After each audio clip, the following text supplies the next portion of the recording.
babe, wanna leave this town.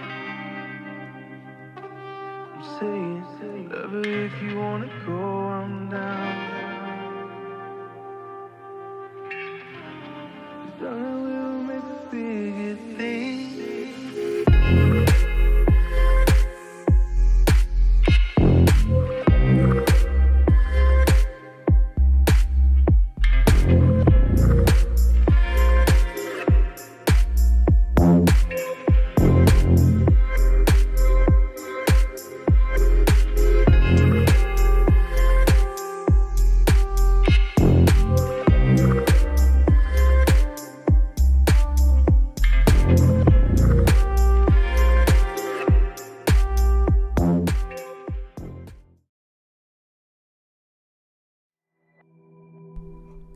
What's going on, guys? Welcome to another video.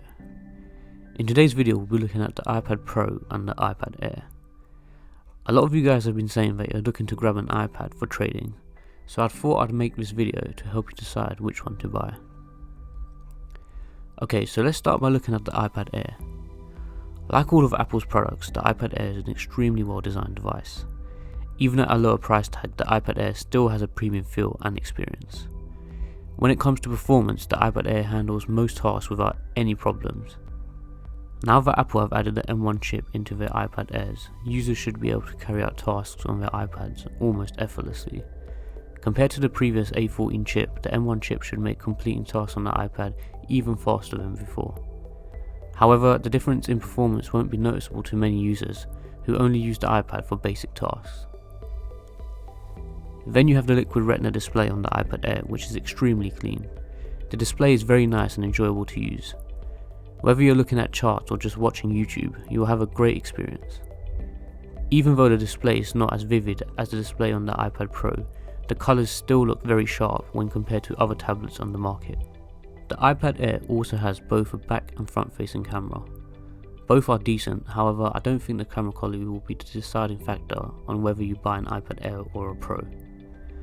When it comes to unlocking the iPad Air, you do have Touch ID on the lock button on the side of the iPad, which is a nice feature to have. The iPad Air is also compatible with both the Apple Pencil and Magic Keyboard, so if you are considering grabbing them, you won't have a problem. When it comes to trading, the iPad is more than capable of running apps such as TradingView and MetaTrader 4, so you won't have a problem with your technical analysis or entering your positions. Okay, so why shouldn't you buy the iPad Air? One of the main problems with the iPad Air is value for money. The iPad Air starts from £579 and only gets you 64GB of storage, which isn't going to last you very long. However, if you were to decide to buy an iPad Air with more storage, the only other option you'll have is 256GB model, which takes the price up to £729. So if you're willing to pay £729 on the iPad Air, you may as well put in another $20 and get yourself the iPad Pro. This will then give you the ProMotion display and Face ID. Okay, so next let's take a look at the iPad Pro. So as we know, the iPad Pro is currently the best iPad Apple has in this lineup. Starting at £729, the iPad Pro is also the most expensive iPad. However, when it comes to performance, the iPad Pro is the most powerful iPad out of the iPad lineup. The M1 chip allows users to carry out tasks on their iPads extremely efficiently. The new M1 chip even allows the iPad Pro to perform better than some Windows laptops. So next let's take a look at the iPad Pro's display. The display on the iPad Pro is breathtaking. The Liquid Retina display offers a 120Hz refresh rate, which is definitely noticeable. The high refresh rate allows for a buttery smooth experience. Once you use the Liquid Retina display, you will struggle to use any other device.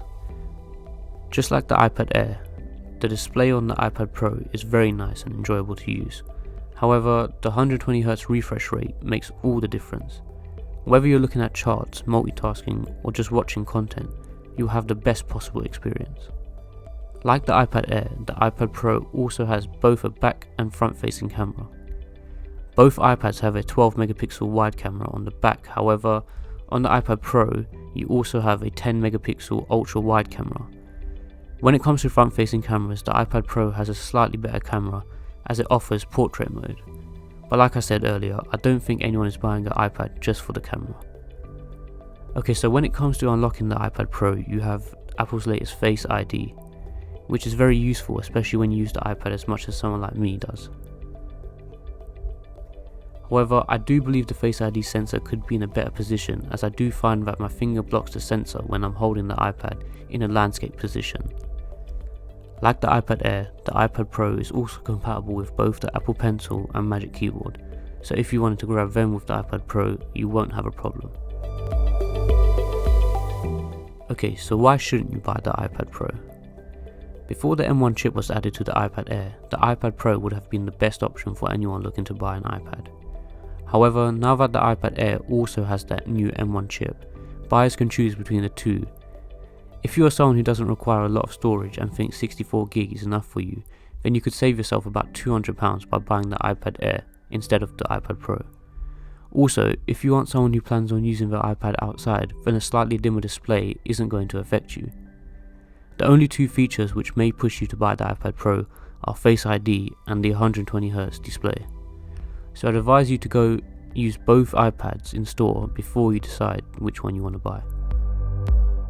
Alright guys, thank you for watching. I hope you guys found the video helpful, and if you did, please leave a like and subscribe, and I'll catch you in the next one.